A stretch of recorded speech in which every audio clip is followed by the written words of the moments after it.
Hello everyone, welcome to APA classes. आज हम start कर रहे हैं क्लास 9 चैप्टर 2 जिसका नाम है इंट्रोडक्शन टू लीनियर पॉलिनोमियल्स। अब ये लीनियर पॉलिनोमियल्स क्या होते हैं, इस बात का आंसर अभी आपको थोड़ी देर में मिल जाएगा, बट उससे पहले कुछ वर्ड्स हैं, कुछ टर्म्स हैं जिनका मतलब हमको जानना है। तो सबसे पहले हम देखेंगे वेरिएबल एंड कॉन्स्टेंट। वेरिएबल मतलब क्या होता है? Value that can change. वो वैल्यू जो चेंज हो सके उसको हम क्या बोलेंगे? वेरिएबल बोलेंगे। अब यहाँ पे जो वर्ड है चेंज, इसका क्या मतलब है? अगर मैं आपको एक इक्वेशन दूं x minus one is equal to zero, एक और इक्वेशन दूं x plus one is equal to zero, यहाँ पर जब आप इसको सॉल्व करोगे तो यहाँ से वैल्यू आएगी x is equal to one और इसकी वैल्यू आएगी x is equal to minus one.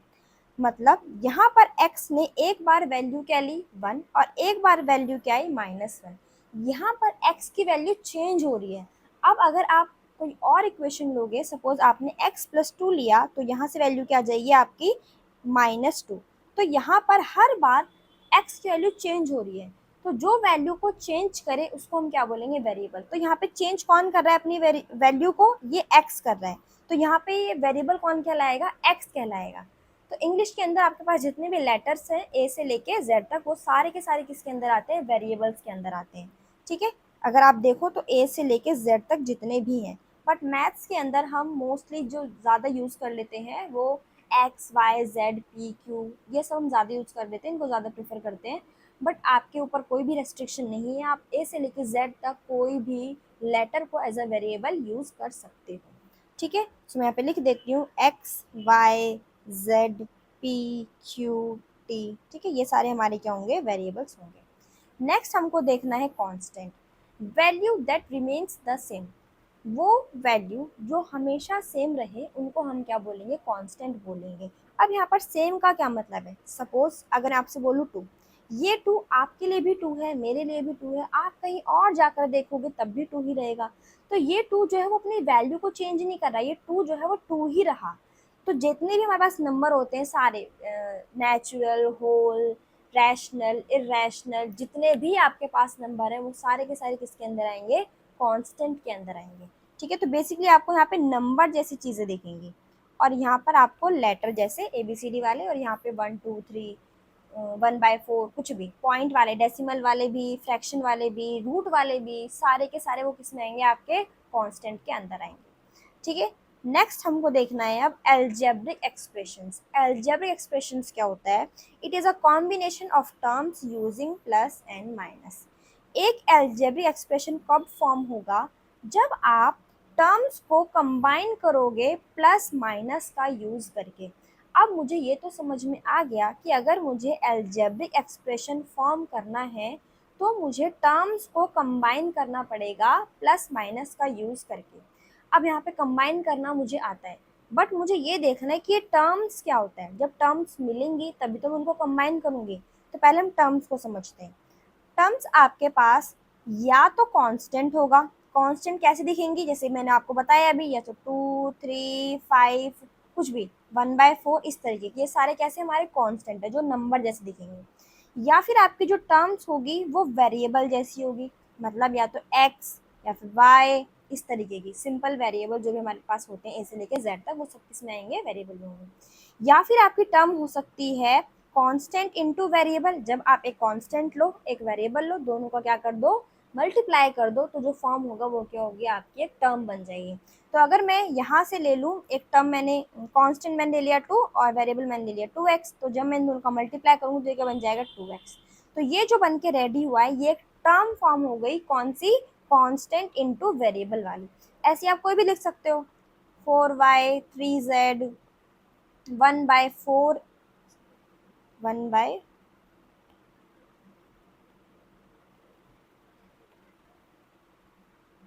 1/4 z 1/4x। ठीक है, ऐसे कोई भी आप कर सकते हो। फिर आपके पास होता है कि आप वेरिएबल इनटू वेरिएबल लो। ठीक है, अब कोई भी दो वेरिएबल का मल्टीप्लाई कर दो, सपोज मैंने एक्स वाई ले लिया, या फिर मैं एक्स स्क्वायर वाई ले लूँ, यहाँ पर दो वेरिएबल्स आ रहे हैं, जेड एक्स ले लिया। तो आपके पास टर्म्स की कितनी पॉसिबिलिटी है? टर्म्स आपकी चार टाइप्स में होंगी, या तो वो सिंपल कांस्टेंट होगा, या फिर वो वेरिएबल होगा, या फिर कांस्टेंट इनटू वेरिएबल होगा, या फिर वेरिएबल इनटू वेरिएबल होगा। ठीक है, इस तरीके से आपको क्या मिलेंगी, आपकी टर्म्स मिलेंगी। अब ये जो आपने टर्म्स बना ली, इन्हीं टर्म्स को मुझे कंबाइन करना है by using plus and minus. जैसे मैं इसमें से कोई भी टर्म उठाऊं और उनको कंबाइन कर दूं बाय प्लस माइनस। सपोज मैंने क्या कर लिया, यहाँ ऊपर से मैंने लिया यहाँ से 2 और मैंने इसको कंबाइन कर दिया इस x के साथ। ये जो बन के रेडी हुआ, ये क्या बन गई, आपकी अलजेब्रिक एक्सप्रेशन। ठीक है, जिसके अंदर कौन कौन सी टर्म है, एक है कांस्टेंट टर्म और दूसरी है वेरिएबल वाली टर्म। ठीक है, ऐसे ही मैंने यहाँ पे बहुत सारे एग्जांपल लिखे हुए हैं, इन एग्जांपल से समझो। यहाँ पे क्या किया हुआ है, एक टर्म ये है, दूसरी टर्म ये है, दोनों को कंबाइन किया हुआ है इस प्लस के साथ। ये वाली टर्म कैसी है, इस टर्म के अंदर एक कांस्टेंट है और एक वेरिएबल है। तो ये कौन सी टर्म है, ये वाली टर्म, कांस्टेंट इनटू वेरिएबल। दूसरी टर्म अगेन 7y, इसके अंदर एक कांस्टेंट आ रहा है और एक क्या आ रहा है, वेरिएबल आ रहा है। तो ये भी कौन सी है, कांस्टेंट इनटू वेरिएबल। ठीक है, सेकेंड एग्जांपल देखो, 3y कौन सा टर्म है, ये वाला टर्म। ठीक है, देन +1, इसमें क्या लिया है मैंने, सिंपल कांस्टेंट लिया है। फिर -2x, तो -2x कौन सा होगा, कांस्टेंट इनटू वेरिएबल। ऐसे ही आपने क्या किया हुआ है, डिफरेंट डिफरेंट टर्म्स को प्लस माइनस की हेल्प से कंबाइन कर दिया। जो कंबाइन करने के बाद फॉर्म हुआ वो सब क्या कहलाएंगे, आपकी अलजेब्रिक एक्सप्रेशंस कहलाएंगे। मतलब ये सारी हमारी क्या है, अलजेब्रिक एक्सप्रेशन है। It is a combination of terms using plus minus. Terms को कंबाइन करेंगे प्लस माइनस का यूज़ करके, जो फॉर्म होगा उसको हम बोलेंगे क्या, अलजेब्रिक एक्सप्रेशन। ठीक है, नेक्स्ट अब हम देखते हैं पॉलिनोमियल। अब आपको यहाँ तो मुझे इसमें समझ में आ गया कि भाई मैंने टर्म्स को कंबाइन कर दिया, अब जो फॉर्म हो गया वो क्या हो गया, हमारा अलजेब्रिक एक्सप्रेशन। अब अलजेब्रिक एक्सप्रेशन के बाद जो हमको देखना होता है वो है हमारा पॉलिनोमियल।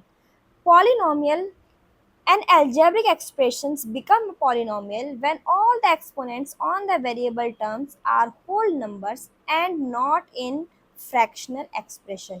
इसका मतलब एक algebraic expression एक पॉलिनोमियल बन जाएगी जब उसके अंदर जितने भी वेरिएबल्स हैं उनका जो एक्सपोनेंट है, जिसको आप बेसिकली पावर भी बोल देते हो कभी कभी, ठीक है, बट एक्सपोनेंट क्या होता है, जो ऊपर लगा रहता है। जैसे ये जो एक्सपोनेंट है ना, ये जो ऊपर है, ये सब एक्सपोनेंट है यहाँ पे। ठीक है, जब हमारे एक्सपोनेंट क्या हो जाएंगे, होल नंबर होंगे और फ्रैक्शनल में नहीं होंगे, तब जो मेरा अलजेब्रिक एक्सप्रेशन है वो क्या बन जाएगा, एक पॉलिनोमियल बन जाएगा। मतलब आपके पास है एक अलजेब्रिक एक्सप्रेशन, अगर मैं इस अलजेब्रिक एक्सप्रेशन को पॉलिनोमियल बनाना चाहती हूँ तो इसके अंदर जितने भी वेरिएबल्स हैं उनका जो एक्सपोनेंट है वो सिर्फ और सिर्फ होल नंबर हो सकता है। अगर ऐसा है तब मैं इस एक्सप्रेशन को बोलूँगी क्या, पॉलिनोमियल। ठीक है, एग्जाम्पल अगर हम देखें इसके तो इसी में देखते हैं। देखो, इसको देखो, यहाँ पे सबसे पहले ये चेक करो क्या ये अलजेब्रिक एक्सप्रेशन है, तो इसका आंसर है। क्यों, क्योंकि आपने क्या किया, टर्म्स को कंबाइन किया by using plus and minus, that's it. तो यहाँ पे ये हो गई हमारी अलजेब्रिक एक्सप्रेशन। अब मुझे ये चेक करना है कि क्या ये अलजेब्रिक एक्सप्रेशन एक पॉलिनोमियल बना या नहीं बना।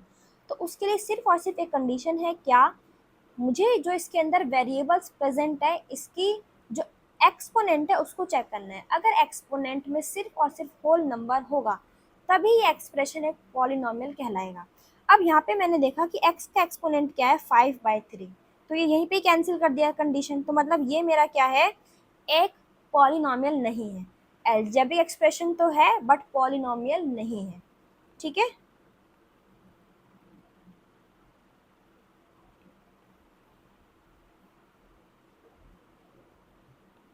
तो मैं लिख देती हूँ यहाँ पे कि ये अलजेब्रिक एक्सप्रेशन तो है बट पॉलिनोमियल नहीं है। नेक्स्ट इसको चेक करते हैं। इसके अंदर एक वेरिएबल प्रेजेंट है y, एक वेरिएबल प्रेजेंट है x, दोनों का एक्सपोनेंट क्या है, 1। यहाँ पे लिखा नहीं है, 1 को हम लिखते नहीं है, बट अगर वो एक बार लिखा है इसका मतलब वो 1 टाइम है, इसके एक्सपोनेंट क्या होगा, 1 होगा। अब यहाँ पे दोनों का एक्सपोनेंट 1 है, इसका मतलब होल नंबर है 1। होल नंबर्स वो नंबर्स होते हैं, मैं बता देती हूँ एक बार, होल नंबर्स वो नंबर होते हैं जो 0 से स्टार्ट होते हैं, 1 2 3 4 5 अप टू इन्फिनिटी तक जाते हैं। ठीक है, तो यहाँ पर भी 1 है और यहाँ पर भी 1 है, तो 1 हमारा होल नंबर में आता है। इसका मतलब ये जो मेरा एक्सप्रेशन है वो पॉलिनोमियल भी है। ठीक है, तो ये अलजेब्रिक एक्सप्रेशन भी है और पॉलिनोमियल भी है। नेक्स्ट थर्ड को चेक करते हैं। यहाँ पर आपके 3 वेरिएबल हैं, एक है y, then x, then t। यहाँ पर एक्सपोनेंट है 10, यहाँ पर है 2, यहाँ पर है 1। 10 भी एक होल नंबर है, 2 भी एक होल नंबर है और 1 भी एक होल नंबर है। दैट मीन्स ये जो आपका अलजेब्रिक एक्सप्रेशन है एक पॉलिनोमियल है। ठीक है, तो ये हमारा अलजेब्रिक एक्सप्रेशन भी है और एक पॉलिनोमियल भी है। नेक्स्ट फोर्थ वाले को देखते हैं, 5y माइनस 1। यहाँ पर एक ही वेरिएबल प्रेजेंट है y, जिसका एक्सपोनेंट होगा 1, तो इसका मतलब ये भी हमारा पॉलिनोमियल है। ठीक है, आई होप आपको पॉलिनोमियल समझ में आ गया हो। पॉलिनोमियल से पहले हमको देखना है क्या, अलजेब्रिक एक्सप्रेशन। अलजेब्रिक एक्सप्रेशन के बाद ही क्या बनेगा, आपका पॉलिनोमियल बनेगा। ठीक है, ये आपको याद रखना है। ठीक है, एक दो एग्जांपल में और लिख सकती हूँ, जैसे X square plus 1 plus Y, ये भी बन गया हमारा पॉलिनोमियल। एक्स प्लस वाई, ये भी बन गया। एक्स प्लस 1, ये सारे के सारे क्या है, हमारे पॉलिनोमियल ही हैं, क्योंकि इनके अंदर जो भी वेरिएबल प्रेजेंट है सबकी पावर, सबकी पावर नहीं, सबका एक्सपोनेंट सिर्फ और सिर्फ क्या है, एक होल नंबर है। नेक्स्ट अब हम देखते हैं क्या, यूनिवेरिएंट पॉलिनोमियल्स, या फिर हम ये कह दें वन वेरिएबल पॉलिनोमियल्स। नाम से आपको समझ में आ गया, एक ऐसा पॉलिनोमियल जिसके अंदर सिर्फ और सिर्फ एक वेरिएबल प्रेजेंट होगा। मतलब यहाँ पे जितने भी वेरिएबल्स आएंगे सब एक जैसे दिखेंगे आपको। अगर x है तो पूरे में x होगा, y है तो पूरे में y होगा, z है तो पूरे में z ही होगा। जैसे मैंने यहाँ पे एग्जाम्पल लिखा हुआ है, 3x square plus 5x minus 2। ठीक है, एक और एग्जाम्पल हम लिख सकते हैं, यहाँ पे कोई भी लिख सकते हो आप। 4x square 5x plus 3। ठीक है, ये भी हमारा क्या बन गया, एक यूनिवेरिएंट पॉलिनोमियल बन गया। ठीक है, नेक्स्ट अब हमको देखना है क्या, अब एक कुछ क्वेश्चन है, identify whether the expression is a polynomial not और नॉट। मतलब ये चेक करना है आपको कि ये जो एक्सप्रेशन आपको दिए हुए हैं पॉलिनोमियल है या नहीं। सिंपल याद रखना है आपको, क्या जो भी वेरिएबल होंगे उनकी अगर एक्सपोनेंट सिर्फ और सिर्फ एक होल नंबर है तो वो एक्सप्रेशन क्या बन जाएगा, आपका एक पॉलिनोमियल बन जाएगा।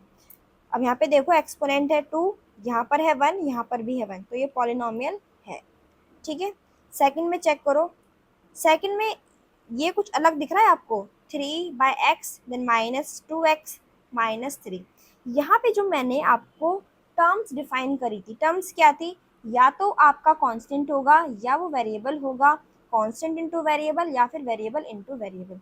अब यहाँ पर ये जो वेरिएबल है वो तो इसके साथ डिवाइड हो रहा है, मतलब ये तो मुझे कुछ इस तरीके से दिख रहा है, कांस्टेंट डिवाइड बाय वेरिएबल, इस तरीके से दिख रहा है।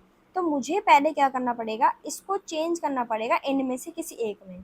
तो मुझे क्या लग रहा है, जो दिख रहा है वो ये दिख रहा है कि मैं इसको इस वाले में चेंज कर सकती हूँ, मतलब मैं इसको कांस्टेंट इनटू वेरिएबल वाले में चेंज कर सकती हूँ।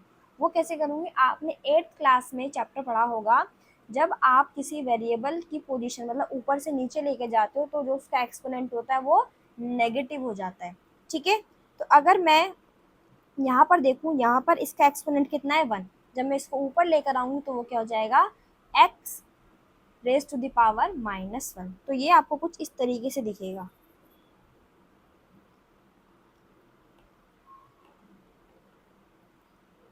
Three X raise to the power -1 minus 2x minus 3। अब इसको चेक करो कि क्या ये एक पॉलिनोमियल है या नहीं। सेम जैसे पहले स्टेप में किया था कि आप इनके एक्सपोनेंट को चेक करो। अब यहाँ पर आया है -1। अब -1 क्या हमारा एक होल नंबर होता है? होल नंबर तो सिर्फ वो नंबर बताए थे मैंने जो 0 से स्टार्ट होंगे और इन्फिनिटी तक जाएंगे। यहाँ पर नेगेटिव तो है ही नहीं। इसका मतलब ये जो एक्सप्रेशन है सिर्फ इसकी वजह से क्या हो गया, पॉलिनोमियल नहीं बना। अगर ये नहीं होता, ये इसके अंदर प्रेजेंट ही नहीं होता, तो ये इतना पार्ट तो बन जाता पॉलिनोमियल। क्योंकि ये इसके अंदर आ गया, इसका मतलब इसने इसको क्या कर दिया, पॉलिनोमियल नहीं होने दिया। ठीक है, तो ये हमारा पॉलिनोमियल नहीं है। नेक्स्ट इसको चेक करते हैं हम। यहाँ पर क्या करना है, x का एक्सपोनेंट कितना है 3, y का एक्सपोनेंट कितना है 1, और यहाँ पर तो कांस्टेंट है, उसके पास वेरिएबल नहीं है। अब ये भी होल नंबर है, यहाँ पर जो 1 है ये भी होल नंबर है, तो ये भी क्या होगा, एक पॉलिनोमियल होगा। अब यहाँ पर ये जो constant words sorry constant term लिखा हुआ है, इससे कंफ्यूज नहीं होना। मैंने पहले ही बोला था कि ये जो आपके कांस्टेंट हैं ये आपका कुछ भी हो सकता है, ये तो कुछ भी हो सकता है। कंडीशन सिर्फ और सिर्फ आपकी एक्सपोनेंट के लिए है। तो ये जो हमारी टर्म थी, ठीक है, ये वाली जो है वो कांस्टेंट इनटू वेरिएबल है।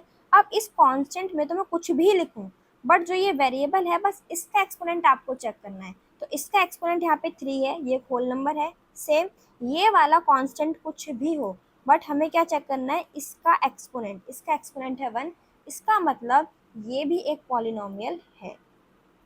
ठीक है, अब इसको चेक करो, डी वाले को। यहाँ पे एक्स का एक्सपोनेंट है 1 और यहाँ पे एक्स का एक्सपोनेंट है हाफ। हम रूट को कुछ इस तरीके से लिखते हैं, -2x + 3 into X raise to the power half. अब यहाँ पर एक्सपोनेंट में हाफ आ गया है, तो ये जो हाफ है, जो 1/2 है, वो एक होल नंबर नहीं होता, इसलिए ये हमारा पॉलिनोमियल नहीं होगा। तो ये हमारे पॉलिनोमियल नहीं है। ठीक है, आई होप एक्सप्रेशन और पॉलिनोमियल में डिफरेंस आपको समझ में आ गया होगा। ये सारे के सारे मेरे अलजेब्रिक एक्सप्रेशन तो हैं, बट पॉलिनोमियल में सिर्फ ये और ये हुआ, ये दोनों हमारे पॉलिनोमियल नहीं हुए इन एक्सपोनेंट्स की वजह से। ठीक है, नेक्स्ट अब हमको देखने हैं कोफिशिएंट, कांस्टेंट और टर्म। तो सबसे पहले हम टर्म को देखते हैं। तो ये एक पॉलिनोमियल है 8x² - 5x + 6। इस पॉलिनोमियल को बनाने के लिए जिनको आपने कंबाइन किया है by using plus and minus, वही क्या होंगे, आपके टर्म होंगे। तो इसके अंदर 3 टर्म है। फर्स्ट टर्म है 8x², सेकेंड है -5x, देन थर्ड टर्म है 6। टर्म लिखते टाइम आपको ये याद रखना है कि जिस टर्म में जो साइन लगा हुआ है आपको वो साइन मेंशन करना ज़रूरी है। अगर आप इसको खाली 5x लिख दोगे तो वो गलत हो जाएगा। ये टर्म कौन सी है, -5x है, तो माइनस इसके साथ ही जाएगा। तो अगर मैं टर्म लिखूं तो टर्म्स कौन कौन सी होंगी, यहाँ पे टर्म हो गई 8x² - 5x देन +6, तो टोटल 3 टर्म्स है। नेक्स्ट हमको देखना है कांस्टेंट। कांस्टेंट मतलब जो मैंने चैप्टर के स्टार्टिंग में समझाया था, वेरिएबल और कांस्टेंट। तो कांस्टेंट क्या होते हैं, जो अपनी वैल्यू को चेंज नहीं करते, या फिर जो सिंपल हमारे नंबर्स थे। तो जो 6 है हमारा सिंपल एक नंबर है, तो ये क्या हो जाएगा, हमारा कांस्टेंट हो जाएगा। या फिर इसको दूसरे तरीके से मैं समझाऊँ, जिस टर्म के अंदर वेरिएबल प्रेजेंट नहीं होता वो बन जाता है हमारा क्या, कांस्टेंट। तो इसके अंदर कोई भी वेरिएबल प्रेजेंट नहीं है, तो ये हो गया हमारा कांस्टेंट। देन आता है कोफिशिएंट। कोफिशिएंट मतलब क्या होता है, कोफिशिएंट सबसे पहले ये देखना है हमको कि हमें निकाला किसका जाता है। तो हम कोफिशिएंट निकालते हैं हमेशा वेरिएबल का। तो जो वेरिएबल के साथ में बैठा हुआ है, जो जस्ट उसके साथ में चिपका हुआ है, वही बन जाता है क्या, उस वेरिएबल का कोफिशिएंट। जैसे यहाँ पर ये x² वेरिएबल है, इस वेरिएबल के साथ ये साथ में चिपका हुआ है, तो ये क्या बन जाएगा, इस x² का कोफिशिएंट। ऐसे ही इस x के साथ ये चिपका हुआ है -5, तो इस x का कोफिशिएंट बन जाएगा -5। तो हम लिखते हैं इस बात को, coefficient of x² = 5, sorry 8, coefficient of x = -5। ठीक है, अब एक चीज़ और देखो, अब यहाँ पे जो 6 लिखा है, अगर मैं आपसे बोलूँ कि यहाँ भी x प्रेजेंट है, तो यहाँ पे जो x प्रेजेंट होगा उसका एक्सपोनेंट क्या होगा, वो सोचो थोड़ा। यहाँ पर एक तो मेरे को टर्म 6 की 6 ही रखनी है, बट मुझे यहाँ पे कुछ इस तरीके से लिखना है कि कुछ x जैसा भी लिखा हो। अब यहाँ पर x का कोई तो एक्सपोनेंट होगा, अगर यहाँ पे x लिखा होगा। अब अगर मैंने यहाँ पे x का एक्सपोनेंट ये खाली ऐसे लिख दिया, अभी ऐसे का मतलब क्या होगा कि x का एक्सपोनेंट यहाँ पे 1 है, तो अब ये तो सिंपल कांस्टेंट तो बना नहीं, क्योंकि ये तो 6x हो गया। अब ये तो जो आपकी टर्म है वही बदल गई। तो मुझे यहाँ पे x को कुछ इस तरीके से लिखना है कि ये जो टर्म है इसमें कोई चेंज ना आए। तो मैं यहाँ पे क्या करूँगी, इस x का एक्सपोनेंट 0 लूँगी। अब इस x को 0 लेने का क्या मतलब है, हमें पता है कि किसी भी नंबर का जब एक्सपोनेंट 0 होता है तो उसकी वैल्यू क्या बन जाती है, 1। तो अगर मैं 6 into X raise to the power 0 लिखूँ तो ये हो जाएगा 6 इंटू 1, यहाँ से वैल्यू क्या आ जाएगी, 6 आ जाएगी। मतलब अगर मैं 6 के साथ X raise to the power 0 लिख रही हूँ तो उसकी वैल्यू पे कोई फ़र्क नहीं पड़ रहा। तो इसका मतलब अगर मैं 6 के साथ वेरिएबल x देखना चाहूँ तो वो पक्का जीरो एक्सपोनेंट के साथ ही प्रेजेंट होगा। तो अगर मैं आपसे बोलूँ कि यहाँ पे x raise to the power 0 का क्या कोफिशिएंट होगा, तो उसका होगा 6। ठीक है, आई होप ये सारी चीज़ें आपको क्लियर होंगी। नेक्स्ट अब हम कुछ एग्जांपल्स कर लेते हैं। ये आपकी बुक का एग्जांपल नंबर 1 है। Raju went to a shop where there were sealed boxes of different colours on sale. The shop owner told him that the red boxes have 4 pens each and the blue boxes have 5 pencils each. Now, if Raju bought X red boxes and Y blue boxes, how can he quickly figure out the total quantity of pens and pencils? Also, if he got 3 extra pens free, how many pens and pencils did he get altogether? Basically यहाँ पे क्या बोला गया है, आपके पास दो boxes हैं, एक है रेड कलर का, दूसरा है ब्लू कलर का। रेड बॉक्स में रखे हैं पेन और ब्लू बॉक्स में रखे हैं पेंसिल। बोला गया है कि जितने भी बॉक्स हैं, मुझे नहीं पता कि आपके पास रेड कितने, पर इतना बताया गया है इसमें कि जितने भी हैं वो एक्स होंगे। सिमिलरली वाई बॉक्स कितने होंगे, वाई होंगे, मतलब ऐसे 1 2 3 5 नहीं पता, बट ये पता है कि वो एक्स है। सिमिलरली ब्लू वाले कितने हैं, वाई। अब अगर एक रेड बॉक्स के अंदर 4 पेन रखे हुए हैं, तो x के अंदर कितने होंगे, 4x हो जाएंगे। ऐसे ही अगर एक ब्लू बॉक्स के अंदर 5 पेंसिल हैं, तो y बॉक्स के अंदर कितनी हो जाएंगी, 5y हो जाएंगी। आगे बोला गया है कि इसको 3 और एक्स्ट्रा पेन क्या मिल गए, फ्री मिल गए। तो टोटल पेन पेंसिल कितने मिल गए, ये आपको लिखना है। ठीक है, तो हम इसको स्टार्ट करते हैं। सो 1 रेड बॉक्स कितने हैं, 4 पेन्स। टोटल हमारे पास x रेड बॉक्स है, तो एड एक्स रेड बॉक्स में कितने हो जाएंगे, 4x। ऐसे ही आपके एक ब्लू बॉक्स के अंदर है 5 पेंसिल्स,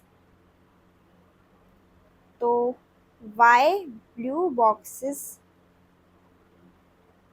के अंदर होगा 5y पेंसिल्स। ठीक है, अब इन्होंने बोला ऑल टुगेदर, मतलब सबको एक साथ बताना, तो बेसिकली इनको प्लस करना होगा। सो अगर हम देखें the total number of pens and pencils, वो कितना हो जाएगा, जितने हमारे टोटल पेन थे प्लस पेंसिल, तो ये हो जाएगा 4x प्लस 5y। अब क्वेश्चन में एक और चीज़ बोली थी कि 3 एक्स्ट्रा पेन और मिले, तो प्लस 3 और आएगा इसके अंदर। ठीक है, अब देखो ये जो आपका बना है, ये एक अलजेब्रिक एक्सप्रेशन ही बना है। तो ये जो आपको सिचुएशन क्रिएट करके दी इन्होंने शॉप वाली, तो आपको इस पूरे चैप्टर में ऐसे ही क्वेश्चंस मिलेंगे, डिफरेंट सिचुएशंस होंगी, आपको उनको पढ़ के खुद से वो एक्सप्रेशन या फिर वो पॉलिनोमियल जनरेट करना पड़ेगा, उसको बनाना पड़ेगा, जैसे हमने यहाँ पे ये बनाई। अब ये देखो, ये हमारा पॉलिनोमियल कैसे है, इसके अंदर जो भी वेरिएबल प्रेजेंट है सबका एक्सपोनेंट 1 है, इसलिए ये जो हमारा एक्सप्रेशन बना वो कैसा है, एक पॉलिनोमियल है। ठीक है, अब मैं इसको लिख देती हूँ।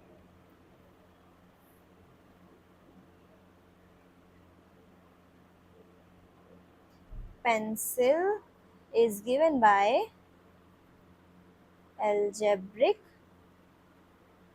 एक्सप्रेशन।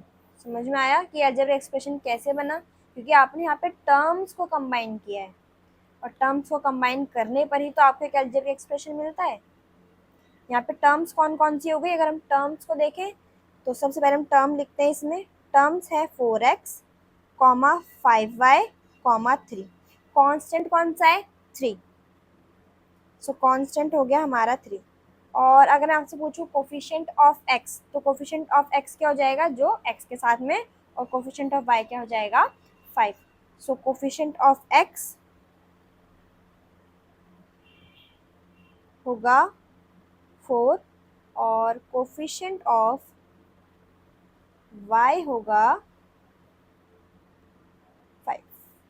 ठीक है, next example number 2, a rectangular garden of length L meters and width W meters has to be fenced and decorated.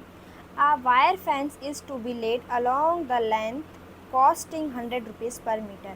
and a wooden fence is to be built along the width costing 80 rupees per meter. Special seats have to be shown throughout the garden which will cost 50 per square meter. What will be the total cost incurred? Basically आपको बोला क्या गया है, एक rectangular garden है, ये हमारा rectangular garden है, आपको इसकी बाउंड्रीज़ को क्या करना है, फेंस करना है। फेंस का मतलब होता है जब जैसे आपने देखा भी होगा ऐसे वायर वायर लगा देते हैं, ठीक है, मतलब किसी की कोई ऊपर दीवार से ऐसे कूद के ना आ जाए, तो हम बेसिकली उसी को कहते हैं क्या, वो तार लगाना जो होता है वो ही होती है हमारी क्या, फेंसिंग करना, ठीक है। अब हमें क्या बोला गया है कि अगर इस रेक्टेंगुलर गार्डन की ये लेंथ L है और ये W क्या है, विड्थ है। अब इन्होंने फेंसिंग दो तरीके की बोली है, एक तरफ करना है आपको वायर फेंस, दूसरी साइड करना है आपको क्या, वुडन फेंस। दो तरह की फेंसिंग है। जो आपकी वायर फेंस होगी वो किसके अलॉन्ग होगी, लेंथ के अलॉन्ग होगी, और जो वुडन फेंस होगी वो आपकी विड्थ के अलॉन्ग होगी। तो अगर हमको कॉस्ट देखनी है, टोटल कॉस्ट ही पूछी गई है आपसे, तो टोटल कॉस्ट अगर फेंसिंग की करनी है तो बेसिकली मुझे क्या करना है, इन चारों तरफ जितनी कॉस्ट लगी होगी उन सबका सम करना है। तो वन बाय वन हम निकालते हैं। अगर मुझे लेंथ के अलॉन्ग कॉस्ट निकालनी है, बोला गया है कि अगर 1 मीटर कॉस्ट कितनी है, 100 रुपीज़ की है, तो टोटल हमारी जो लेंथ के अलॉन्ग है वो कितनी है, एक एल तो ये रहा और एक एल ये रहा। हमें इधर और इधर क्या करना पड़ेगा, वायर वाली फेंस करनी पड़ेगी। तो अगर 1 मीटर की 100 है तो कितने एल है, 2 एल है, तो 2 एल की कितनी हो जाएगी, 2L इंटू 100, ठीक है। मैं इस बात को लिखती हूँ, cost of 1 metre wire fence is equal to 100 rupees, ठीक है। Then cost of 2L metres wire fencing वो होगी 2L into 100, that is 200L, ठीक है। ये L समझ में आया, एक L ये है, एक L ये है, इसलिए हमने 2L लिए। अब 1 मीटर की कॉस्ट अगर 100 है तो 2L की कितनी हो जाएगी, 2L इंटू 100। अब हमें सेम चीज़ वुडन फेंस के लिए भी करना होगा। अब वुडन फेंस कहाँ कहाँ पे लगेगी, एक यहाँ पे लगेगी और एक यहाँ पर लगेगी। तो अगर 1 मीटर वुडन फेंस जो है वो 80 रुपीज़ की है तो 2W कितने की होगी, सो ये हो जाएगा 2W इंटू 80। इसको मैं लिखती हूँ, कॉस्ट ऑफ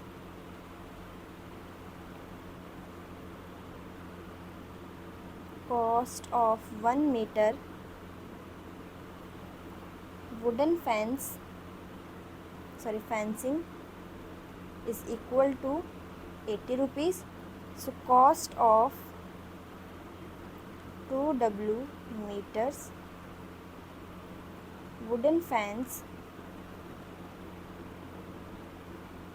क्यों बोल रही हूँ मैं, फेंसिंग, ये हो जाएगा 2W इंटू 80, सो 160W, ठीक है। अब ये तो हो गई हमारी किसकी, बाउंड्रीज़ की बात हो गई है कि अगर आप सिर्फ बाउंड्रीज़ को देखो तो यहाँ पे टोटल कॉस्ट कितनी लग जाएगी, दिस प्लस दिस। अब आपसे यहाँ पे एक चीज़ और बोली गई है कि आपको सीड भी बोने, मतलब अब इस जो बीच में जो गार्डन है यहाँ पे आपको बीज भी बोने। अब वो कुछ इस तरीके से बोला गया है कि 1 मीटर स्क्वायर की कॉस्ट कितनी है, 50 रुपीज़ है। अब अगर मुझे इस पूरे की कॉस्ट निकालनी है तो बेसिकली किसकी बात हो रही है, इस रेक्टेंगल के एरिया की बात हो रही है। तो अगर मैं इस रेक्टेंगल के एरिया निकाल लूँ और उसको 50 से मल्टीप्लाई कर दूँ तो टोटल कॉस्ट पता लग जाएगी, क्योंकि 1 मीटर स्क्वायर की कॉस्ट है 50 रुपीज़, जो इसका एरिया होगा उसको हम मल्टीप्लाई कर देंगे 50 से। सो अगर हम एरिया देखें तो एरिया क्या होगा इसका, area of garden length into breadth, ठीक है। तो ये हो जाएगा L इंटू W। सो यहाँ पे अगर हम कॉस्ट निकालें, cost of sowing seeds is equal to 50LW, ठीक है। अभी हमारी टोटल कॉस्ट आ गई है, ये वाली थी हमारी कौन सी, जो फेंसिंग वाली लग रही थी, ये वुडन वाली मतलब वायर फेंस वाली ये थी, वुडन वाली ये थी, और जो वो बीज बोने वाली वो ये थी। तो इतना अमाउंट आपका टोटल लगेगा। अब हमें क्या लिखना है, इसको टोटल पूछा है तो उसको ऐड करना पड़ेगा। तो ये हो जाएगा total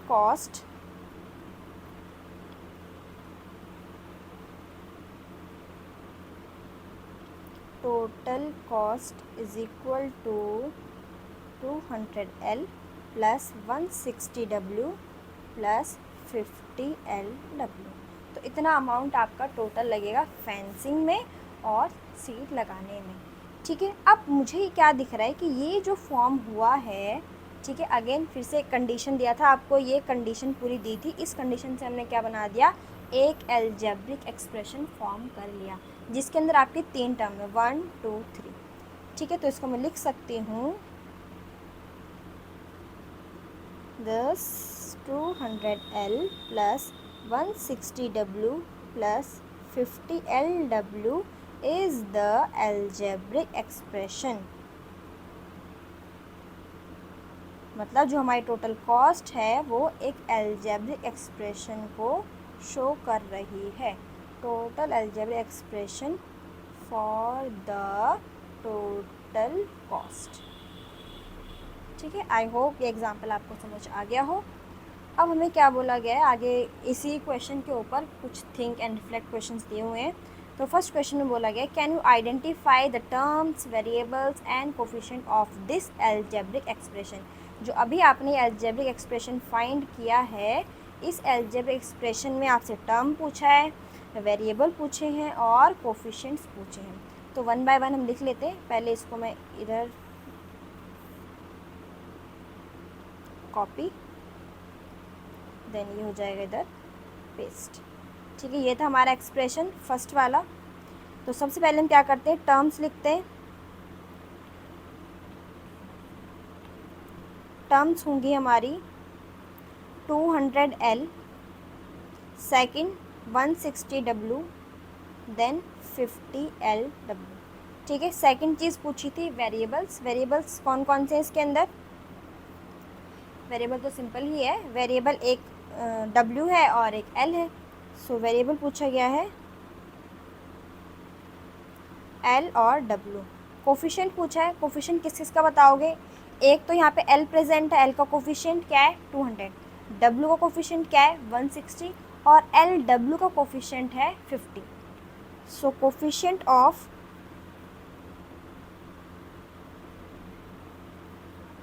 L is equal to 200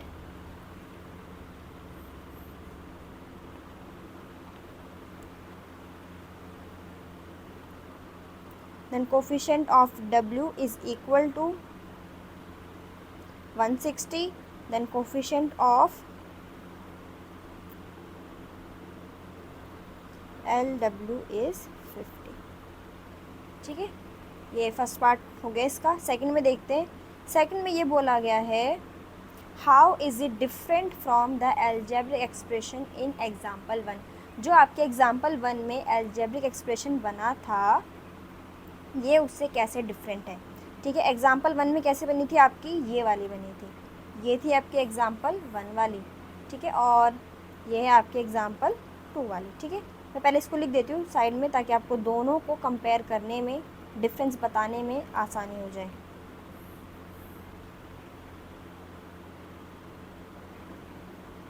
ये वो थी जो आपके एग्जाम्पल 2 से आई थी।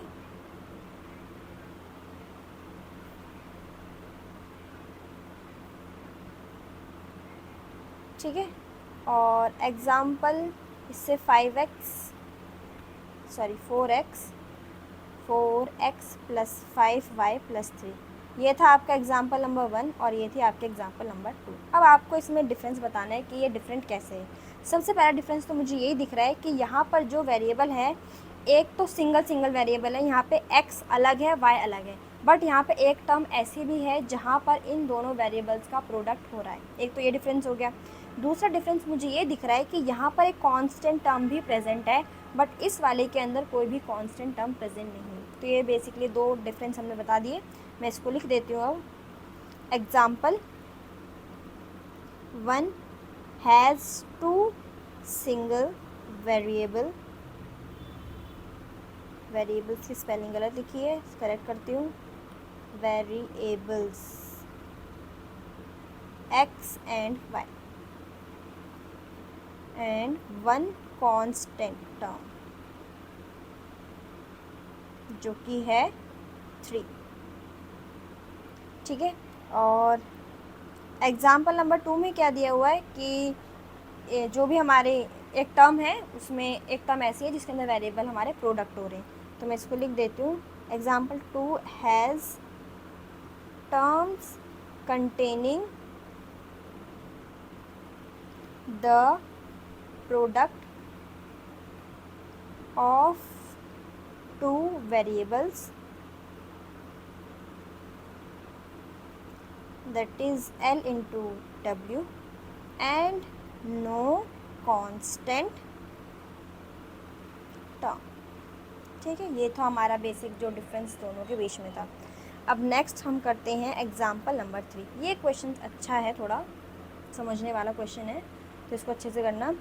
A wire of length 20 centimeter is bent in different ways to form rectangles. For example, we can have a rectangle with length 7 centimeter and width 3 centimeter. We can also have one of length 5.5 centimeter and width 4.5 centimeter. Think of few more ways of forming such rectangles. Can you write an expression for the area of such rectangles? अब basically क्या है, एक wire लिया है जो कि length है 20 centimetre. Suppose this is wire, ये आपकी वायर है। इस वायर की लेंथ इन्होंने बोली है कि ये 20 मीटर की है। अब इसको बेंड कर करके इन्होंने अलग अलग तरीके के रेक्टेंगल बनाए हैं। पहला रेक्टेंगल कुछ इस तरीके से बनाया है इन्होंने कि उसकी लेंथ होगी 7 सेंटीमीटर और विड्थ होगी 3 सेंटीमीटर। दूसरा इन्होंने जो रेक्टेंगल बनाया है वो है length of 5.5 centimetre and width of 4.5 centimetre. अब आपको ऐसी अलग अलग रेक्टेंगल सोचने हैं और उनको बनाने हैं। आगे जो मेन क्वेश्चन पूछा गया है वो बोला गया है can you right an expression for the area of such rectangles. ऐसे रेक्टेंगल्स का क्या आप एरिया फाइंड कर सकते हो। ठीक है, अब देखो क्वेश्चन में करना क्या है। Suppose this is your wire and its length is 20 centimetre. अब मुझे ये बताओ कि अगर मैं इस वायर से डिफरेंट शेप बनाऊँ रेक्टेंगल की, क्या इस वायर का जो ये लेंथ है इसमें कोई कमी हो जाएगी, मतलब ये कट जाएगा, छोटा हो जाएगा या बड़ा हो जाएगा, कुछ ऐसे हो जाएगा। मैंने इसी को ही तो चेंज करा है। सपोज मैंने बना लिया इससे रेक्टेंगल, बन गया इसका रेक्टेंगल। अरे भाई बनाती हूँ, रुको, देखो बन गया रेक्टेंगल, रेक्टेंगल जैसे दिख रहा है। ठीक है, अब मुझे एक चीज़ यहाँ से ये समझ में आ गई, जो इस वायर की लेंथ थी वही तो इस रेक्टेंगल का पेरीमीटर है। समझ आ रहा है, इसकी बाउंड्री भी तो वही बनी है जो इस वायर की लेंथ थी। अब यहाँ से इस क्वेश्चन को समझो, अगर मुझे इस रेक्टेंगल का एरिया फाइंड करना है, अगर मुझे suppose this is your rectangle, अगर आप इस रेक्टेंगल का एरिया फाइंड करना चाहते हो तो इस एरिया के लिए मुझे दो चीज़ें तो चाहिए, एक तो चाहिए लेंथ और एक चाहिए ब्रेथ। यहाँ मुझे कुछ भी नहीं दी हुई, बस ये बोला गया है कि वायर की लेंथ कितनी है 20। तो मैं इस 20 से पहले इसकी लेंथ और ब्रेथ फाइंड करूँगी। ठीक है, और जो मैंने भी आपको करके दिखाया इससे कि जब हम वायर को बेंड करेंगे तो जो पेरीमीटर होगा रेक्टेंगल का वो सेम ही होगा। तो हम यहाँ से लिख सकते हैं the perimeter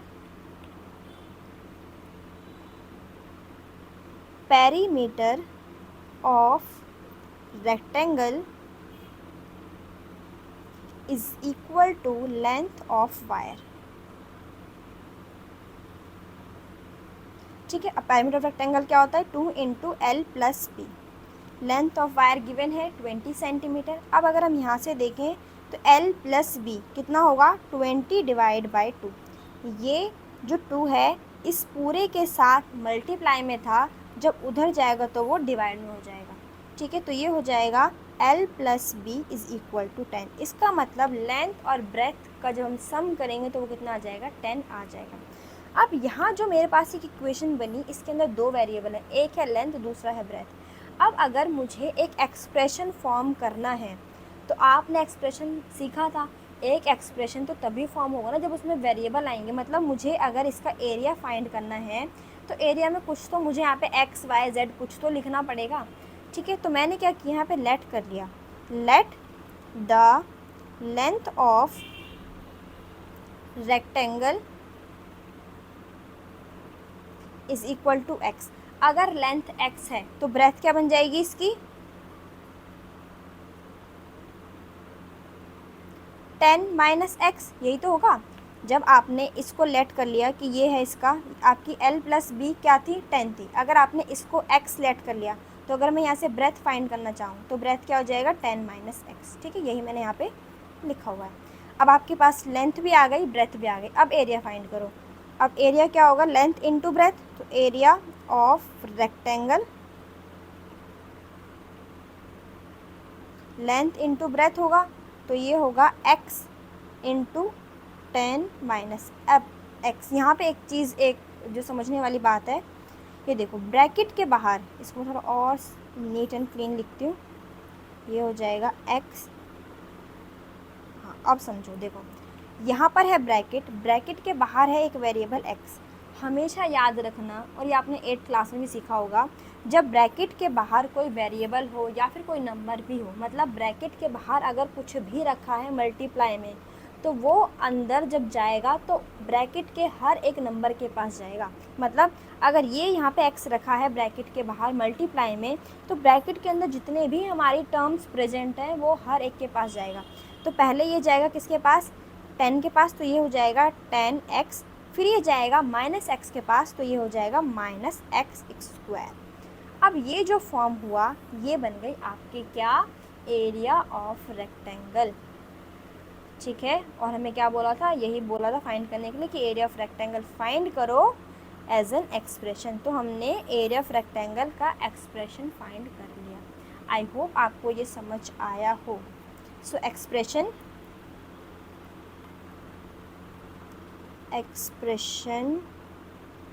for the area of rectangle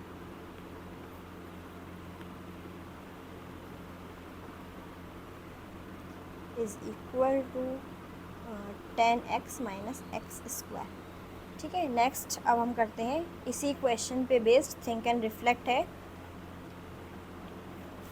Can you identify the terms, variables, coefficients of this algebraic expression? Same question जो अभी हमने किया वही है, करते हैं फाइंड। पहले एक्सप्रेशन लिख लेते हैं ताकि इजी हो जाए। ये था आपका एक्सप्रेशन। ठीक है, अब इस पे आंसर करते हैं।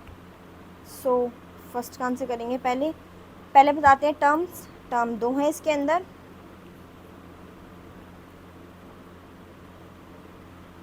10x और है माइनस एक्स स्क्वायर। वेरिएबल्स कौन से हैं, x और एक्स स्क्वायर। ठीक है, नेक्स्ट कोफिशिएंट है, पहले x का देखेंगे। कोफिशिएंट ऑफ x है 10 और कोफिशिएंट ऑफ एक्स स्क्वायर है -1। ठीक है, नेक्स्ट अब हम करते हैं सेकंड क्वेश्चन। सेकंड में बोला गया है can you point out the similarity और difference between the algebraic expressions obtain in examples 1 and 3। इस बार 1 और 3 में पूछा गया है, तो वापस 1 पे जाते हैं और 1 के एग्जाम्पल 1 की हम लिखते हैं एक्सप्रेशन। वो था 4x + 5y + 3, ये था 1। और एग्जाम्पल 3 है 10x माइनस एक्स स्क्वायर। अब डिफरेंस या फिर सिमिलैरिटी बताओ आपको क्या लग रही है। सबसे पहली चीज़ क्या है, दोनों के दोनों जो है हमारी अलजेब्रिक एक्सप्रेशन है, तो ये पहली सिमिलैरिटी। दोनों के अंदर वेरिएबल हैं, ये भी है। दोनों के अंदर मैथमेटिकल ऑपरेशंस यूज़ किए हैं जैसे प्लस माइनस। ठीक है, ये हो गई बेसिक हमारी सिमिलैरिटी। कौन कौन सी, दोनों अलजेब्रिक एक्सप्रेशन हैं, दोनों के अंदर क्या है, मैथमेटिकल ऑपरेशंस हैं, दोनों के अंदर वेरिएबल भी प्रेजेंट है। ये थी हमारी सिमिलैरिटी। डिफरेंस क्या है दोनों में, फर्स्ट एग्जांपल में आपके 2 वेरिएबल हैं और इसके अंदर सिर्फ और सिर्फ एक वेरिएबल है, कौन सा, एक्स वेरिएबल। अच्छा, यहाँ पे एक गलती हो गई है, यहाँ पर वेरिएबल सिर्फ एक ही है, एक्स ही है, चाहे वो एक्स स्क्वायर में प्रेजेंट हो या एक्स में प्रेजेंट हो, तो वो है तो एक्स ही, जो पूरे में एक्स ही यूज़ हो रहा है, तो वेरिएबल यहाँ पे एक्स होगा। अब यहाँ पे इसके डिफरेंस और सिमिलैरिटी लिखते हैं। पहले मैं लिखती हूँ similarity.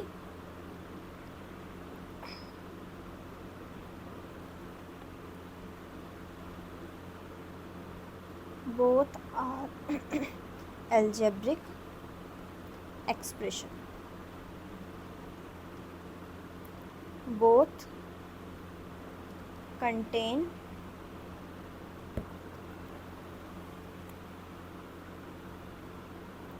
variables and both are formed using mathematical operations. ठीक है, ये थी हमारी सिमिलैरिटीज़। अब हम करते हैं इसमें difference. So difference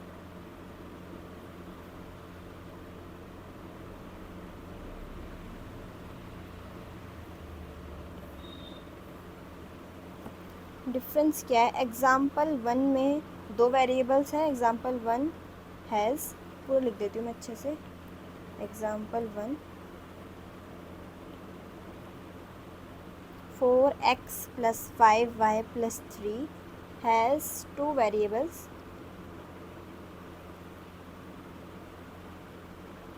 x and y and a constant term that is 3। ठीक है, एंड एग्जाम्पल अगर हम एग्ज़ाम्पल उसमें देखें तो ये हो जाएगा, एग्ज़ाम्पल 2 में होगा 10x minus x square has only one variable x and no constant term। ठीक है, नेक्स्ट एक और करते हैं हम चीज़, क्या, बस इतना डिफरेंस इनफ है। अब देखो एक चीज़ और है यहाँ पे कि ये जो पावर है यहाँ पे इसके अंदर x की पावर भी एक्सपोनेंट, पावर की बोल रही हूँ मैं, एक्सपोनेंट, जो x का एक्सपोनेंट है वो भी 1 है और जो y का एक्सपोनेंट है वो भी 1 है, बट यहाँ पे जो x का एक्सपोनेंट है वो 2 है। तो यहाँ पे तो सारे लीनियर है। अब ये लीनियर क्या होता है वो मैं भी आपको बताऊँगी, बस सिंपल अब इतना समझ लो, यहाँ पे 1 वाले हैं और यहाँ पे ये 2 वाला है। ठीक है, अब ये लीनियर क्या होता है, जब हम टाइप्स पढ़ेंगे ना तब पूरा अच्छे समझ में आ जाएगा कि 2 वाले को क्या बोलते हैं और 1 वाले को हम क्या बोलते हैं, बट मैं अभी इसको लिख देती हूँ क्योंकि यहाँ पे डिफरेंस पूछा गया है। So example 1 is a linear expression whereas example 3 is not a linear expression। सो आज के लिए इतना ही। रिवाइज़ करना, कोई डाउट हो तो कमेंट सेक्शन में पूछ लेना, बट अच्छे से पढ़ना ज़रूर, चैप्टर इंपॉर्टेंट है। काफ़ी बच्चे डरते भी हैं, मुझे नहीं पता क्यों डरते हैं। This is one of my favourite chapter, तो अच्छे से करना, डाउट हो तो पूछ लेना। ठीक है, बाय, थैंक यू।